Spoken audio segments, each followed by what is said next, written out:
உள்ளே போய் பாருங்கள்.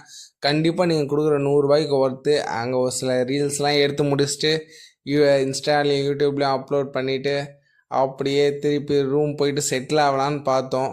ஆனால் அதுக்கு முன்னாடி போயிட்டு நாங்கள் சில பர்ச்சேஸ்லாம் பண்ண வேண்டியிருந்தது. ஏன்னா வீட்டுக்கு வரோம், ஊட்டி வரைக்கும் போயிட்டு சாக்லேட்ஸ் வாங்கிட்டு வரலன்னா வீட்டில் இருக்கவங்க கோச்சிப்பாங்கல்ல.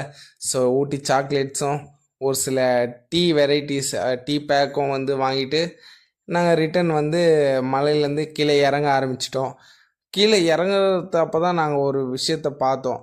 அங்கே பார்த்தீங்கன்னா பைசன் இருந்தது. நான் என்ன நினச்சேன்னா அது வந்து ஒரு ஸ்டாச்சு, ஒரு கல் சிலை அப்படின்னு நினச்சேன். ஆனால் கிட்ட போய் பார்க்குற வரைக்கும் அது கல் சிலையாக தான் நின்றுட்டு இருந்தது.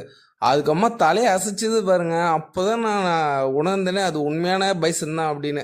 ஏன்னா அந்த மொமெண்ட்டும் கொஞ்சம் எக்ஸைட்டடான மொமெண்ட்டு. நாங்கள் யானை புலி அதெல்லாம் எதுவும் பார்க்கலைங்க. நான் பார்த்த ஒரே விலங்கு இந்த பைசன் மட்டும்தான்.